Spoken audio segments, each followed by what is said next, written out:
From the ground, you would walk right past them, just pale scratches as you cut into endless red earth. No shapes, no meaning, but from the sky, everything changes. The desert transforms into something impossible. A giant hummingbird, wings perfectly stretched.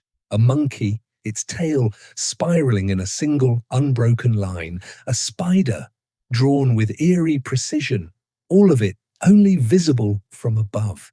And that's where the mystery begins. How did an ancient civilization, with no way to fly, create images they could never fully see? Southern Peru, a desert so dry, so still, that even footprints can survive for centuries. Here, between 500 BCE and 500 CE, the Nazca people lived and disappeared.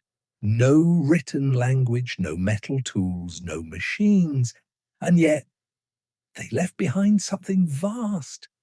More than 800 straight lines cut across the desert, over 300 geometric shapes, spreading like a hidden blueprint, and at least 70 massive figures. A condor, stretching wider than a football field. A hummingbird, balanced with near-perfect symmetry. Figures so large, they don't make sense up close, because at ground level, you can't see them. Only shallow grooves, just inches deep.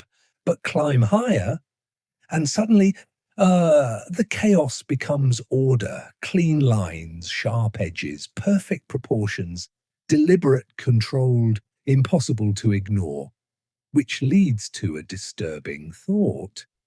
If they couldn't see the full picture, how did they make it so precise? Look closer, and the mystery only deepens.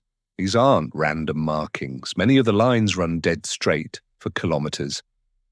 They cut across hills, dip into valleys, and rise again, without drifting even slightly off course.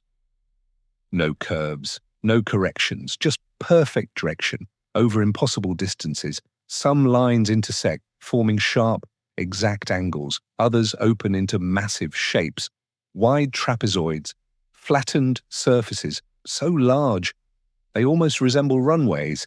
And then the figures themselves. The monkey, its tail looping into a perfect spiral, drawn in one continuous motion. No breaks, no hesitation. The hummingbird, wings stretched out with delicate balance. Symmetry, that shouldn't be possible without seeing it from above. The spider, its legs mapped with uncanny biological accuracy. Not stylized, observed, measured, recreated. And then something even stranger. Some lines cut across older ones, new designs layered over old ones, without destroying them completely, as if generations returned, adding more, expanding the design, while somehow preserving what was already there. But here's the part that doesn't fit. There's no trace of how they built any of it. No large tools, no construction debris, no planning sketches, just the finished result. One explanation suggests wooden stakes placed into the ground, connected with rope, used like a giant grid system. And yes, some of those stakes have been found, but even then, to map something this large, this accurate, without ever seeing it from above, would require flawless coordination over years, maybe generations, and still, the scale doesn't make sense. Some lines stretch over 10 kilometers, perfectly straight, no modern instruments, no aerial view, just human hands scraping away the surface of the earth. So why go to this level of effort in a place where almost no one could see the result? Then researchers noticed something hidden in the direction of the lines. Many of them point outward, toward the horizon, toward where the sun rises or where it disappears. Some even seem to align with stars that once filled the ancient sky. which raises a possibility. What if this wasn't art at all? What if it was a system, a massive calendar etched into the earth, a way to track seasons, predict rainfall, guide survival? In a desert like this, understanding the sky was the difference between life and death.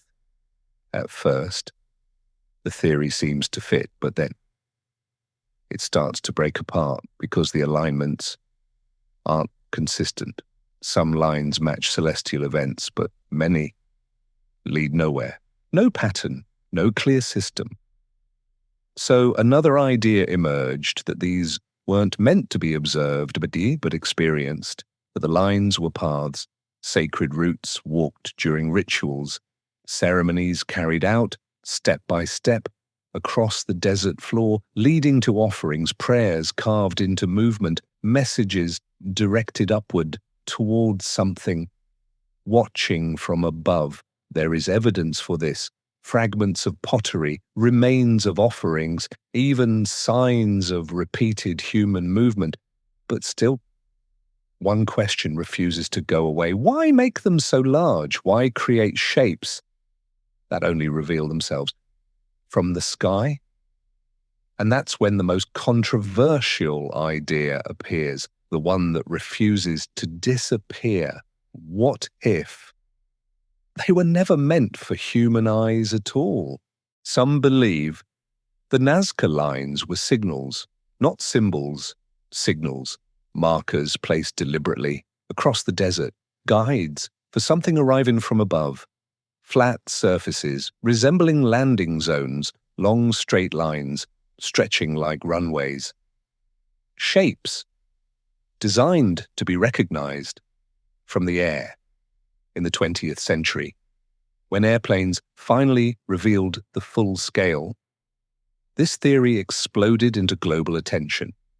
Writers like Erich von Däniken argued that ancient humans couldn't have done this alone, that the precision, scale, the aerial visibility, all pointed to outside influence, something beyond human capability.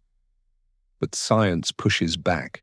There is no physical evidence, no advanced materials, no unknown technology, only simple tools, only human effort, only a desert that preserves everything it touches. And yet, even with all we know today, the core mystery remains untouched, because every explanation leaves something unanswered. Why create something so vast, so precise, so carefully designed, if almost no one could ever see it? Was it for the gods, for the sky itself, for ritual lost to time, or for something else? Something we still don't understand? Out there in the Nazca Desert, the lines remain silent, unchanged, waiting under the same sky they were always meant to be seen from.